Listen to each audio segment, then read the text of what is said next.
ทำเรื่องที่เอาทำเลย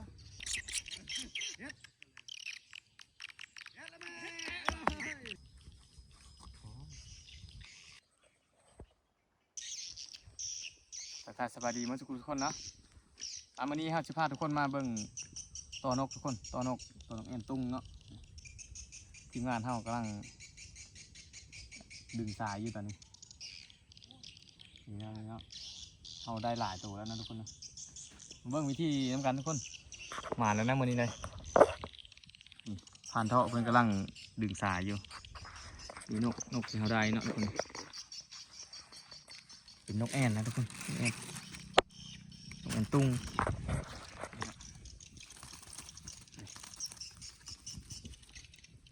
ได้เกือบ50แล้วเนาะวันนี้เนาะ2 ลักเลยพี่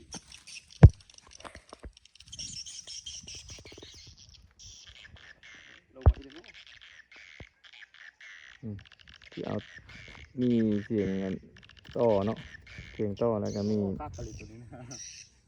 นกที่เขาต่อได้แล้วมาผูแอวนะ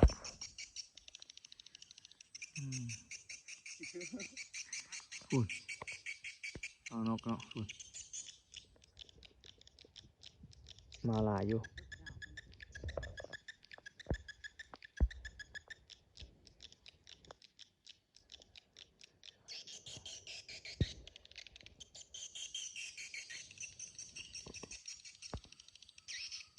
จับบินพด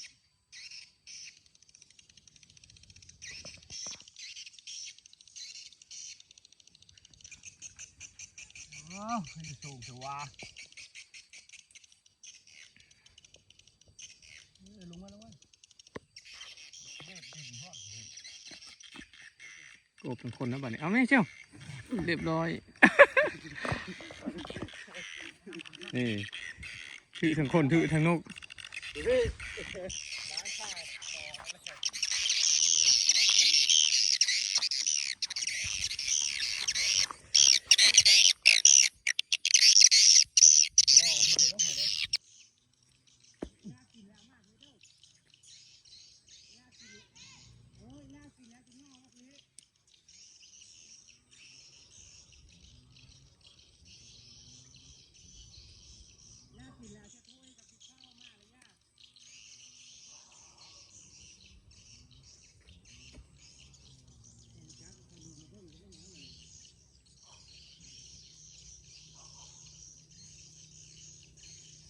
นี่โบไปต่อแล้วของโบไปต่อนะจ๊ะได้แล้วหายนะเป็นนกธรรมชาติปันขาวโตสาวโตเลยใส่ดื้อโอ้กินแล้วไปต่อเยอะแต่ไล่นะเนาะเขามันจะขี้50เอาลึกโคตรนู่นดีผูเลย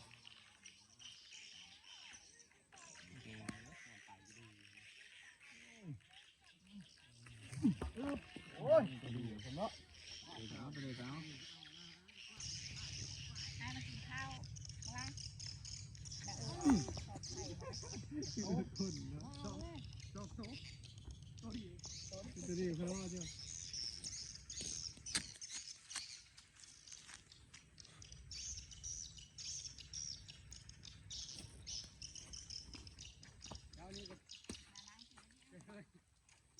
ไปเลยผูขาดเชือกผูเอาขาดเชือกไปเลยเอาฉีดึงดิโอ้ยขาดเชือกมันรู้ไปนะยังดูผมขาดนะยาวมาแล้วบ้าไปเลยเขาขาดหน้าชนอะไรยังอยู่ขาดไม่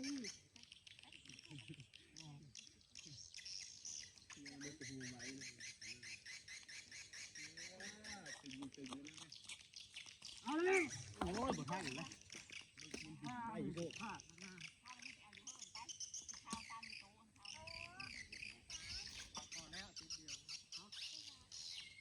เอาต้องชับใช้นี่ตัวยันต่อยโชดอยู่เลยเนาะเข้านะเข้าก็เท่าเข้าดีฮะหนึ่งจึงมืดมัดตานะครับ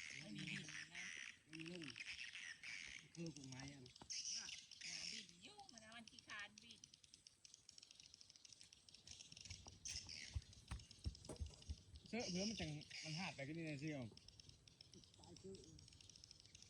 มันไม่เชื่อเป่านะนางลงเลย นางโลกให้เธอมันปิดเด้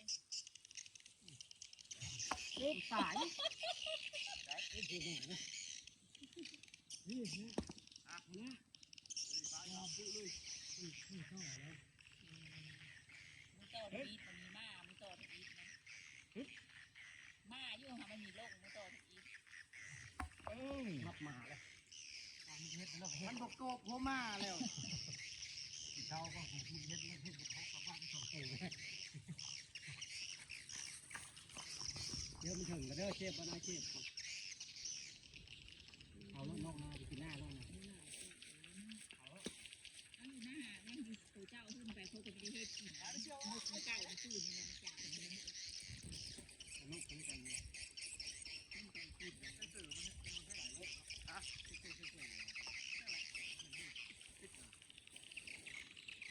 โอ้กลางเงี้ยมาคืออื่นมันไม่ถึงเงี้ยไฟกลางเงี้ย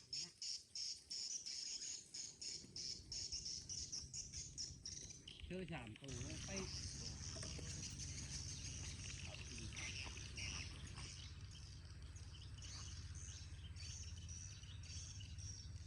ทำเรื่องที่เอาทำเลย ได้ก็เล่นเองมาจะเล่นเองมามัน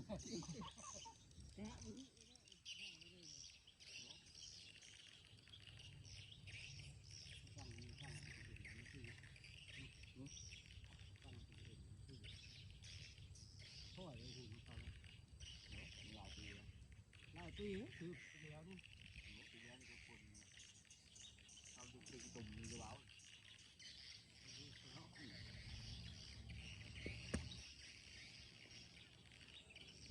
ไว้ก่อนเจ้าเลยแห้งหวานเห็นไหม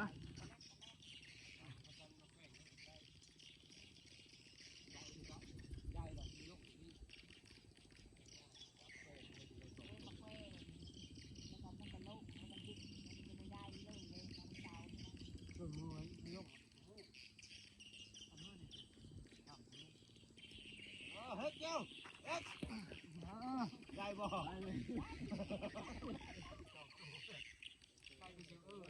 ผ่านหลายไว้ก่อนถึงไอ้แล้วมือแล้วว่านี่เนาะเพราะว่ามันแดดในตัวเว้ย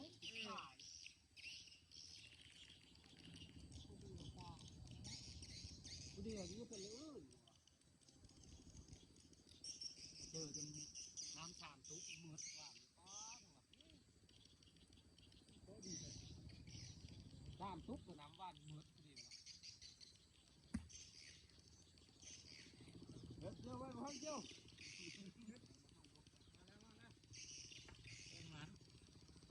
ที่สองมัน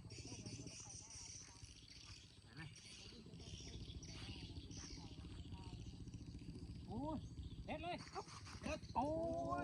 โด่งข้ามลงมามันหัวว่าเจ้านั่นแหละตัวมันจะว่าข้าม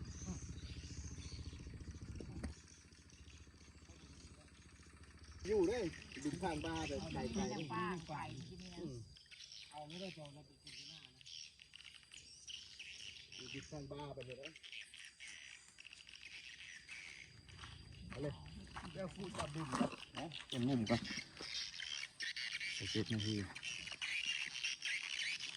มาเบิ่งมุมนี้ทุกคน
เฝ้า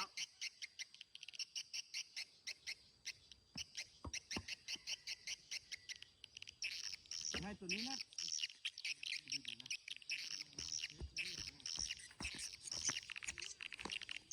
มาเดียว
ลุ่มได้มันลุ่มหรือมันหนังได้บริเวณจืดตัวนี้นะมันหลีคักได้ดีง่ายทำไก่อะไรหมดแล้วนกแอ่นโอนนะมันโอนนะลุ่มนกแอ่นนกกามีนกหรือนกเห็นไหมบ่มาดึงตัวนี้บ่เห็นไหมเชียว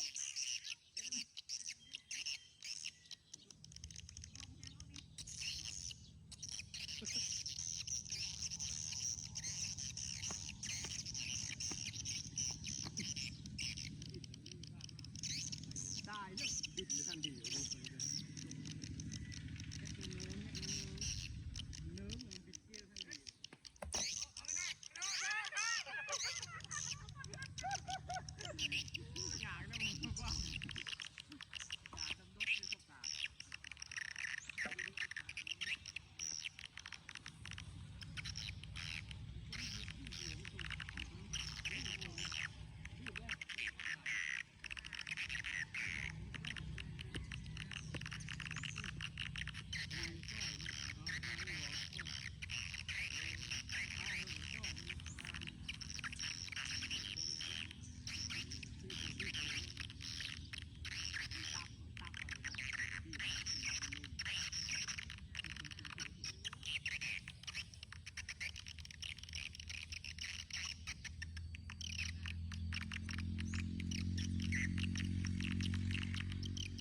เรียบร้อย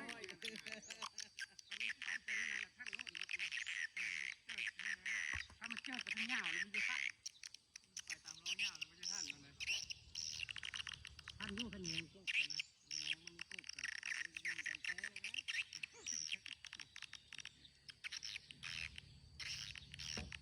ว่า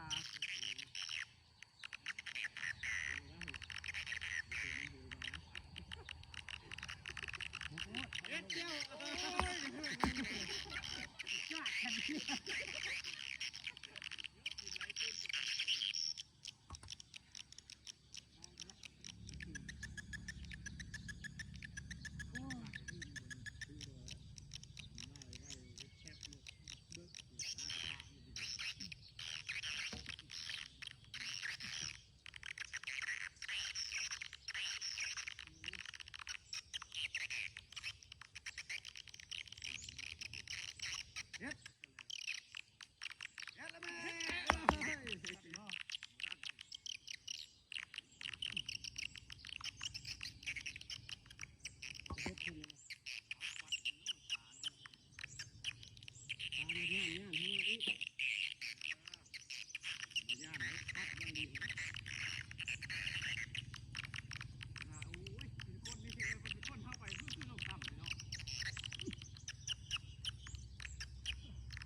คุณนกก่อน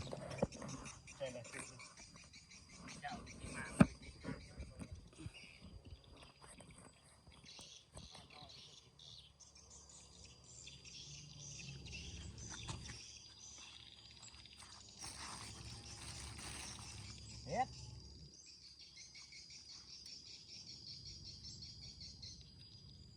ฮ็ดแล้วแม่ก็หวานกันมันเลยตกใจนะ ต้มเอาไปแล้วกายนะ เฮ็ดแล้วแม่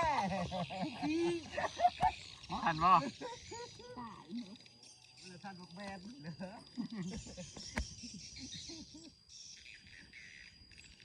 ่กันเลยเฮ็ดแล้วแม่สองโต๊ะนะไปสองบ่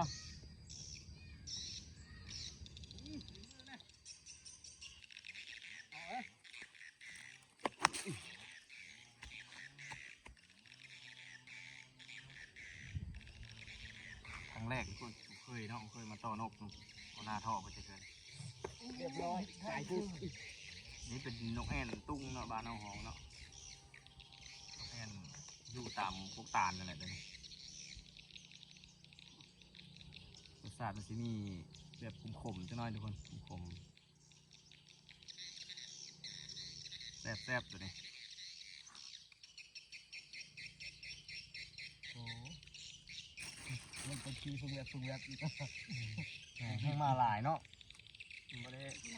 เก่งเงินย่าน เองพวกคุณพูดนี่เลยขายได้อยู่เป็นขายได้นะ เฮ้ยแล้วแม่ตัวบินตัวนั่นน่ะเป็นตาตอนหายใจบินคนอื่นที่ทำน้ำไฟแล้วแม่ตัดมาซื้ออย่างคนอื่นที่ทำน้ำไฟแล้วเขากินเหมือนกัน แล้วติดด้วยกัน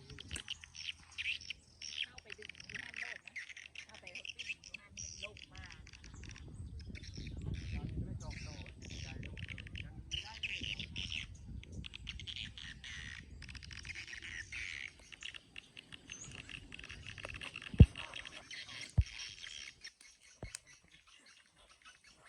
้สิดังไฟ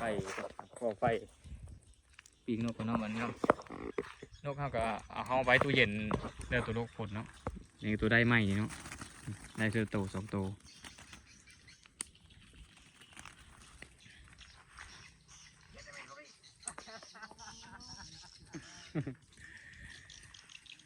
นกก็เริ่มบางแล้วผมมาหลายคือมื้อเช้านี่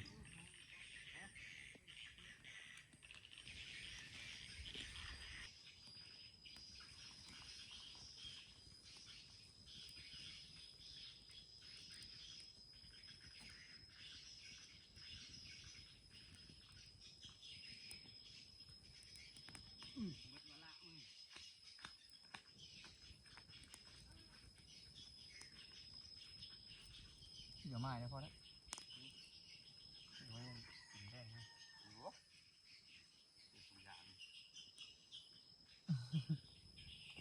อย่าได้ยินนกเรื่อยๆเลยเนาะ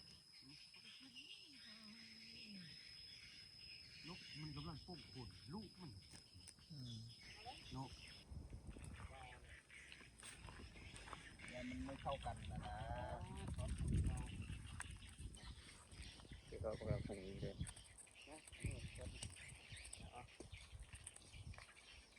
เอาน้ำมาล้างมือเลยเอามาหลายๆเลยตายเลยอ่อนมือบูดห่อ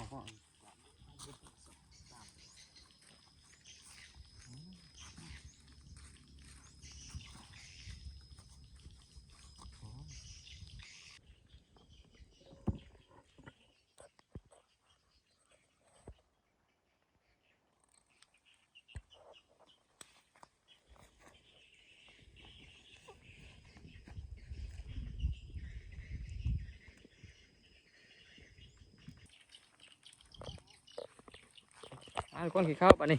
ได้เวลาละครับกินข้าวชิลเลอร์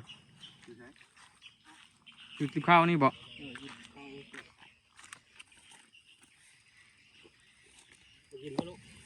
โอ้มา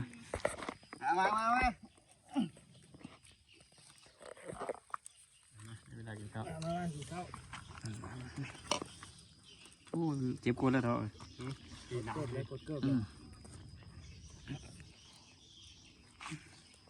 โอ้คักสุดบรรยากาศวันนี้โอ้กินข้าวป่าน้ำอายไปวันนี้หมานปีนแมนทุกคนอันนี้เบิ้งอีรอบแรกนะทุกคนเนาะนอนขอตัวกินข้าวก่อนทุกคนขออนุญาตกินข้าวก่อนมากินข้าวกันเด้อหลังจากเขากินข้าวอิ่มแล้วเขาก็ได้แบ่งกันเนาะทุกคนเนาะปั่นกันคนละถุง3 คนเนาะสิได้ยุดพักเที่ยงก่อนทุกคนตอนแรกจะมาต่อไม่แต่เขากับสปีดคลิปวัสนิทก่อนทุกคนเนาะต่อน้องแอนตุ้งมันมาทุกคนเนี่ย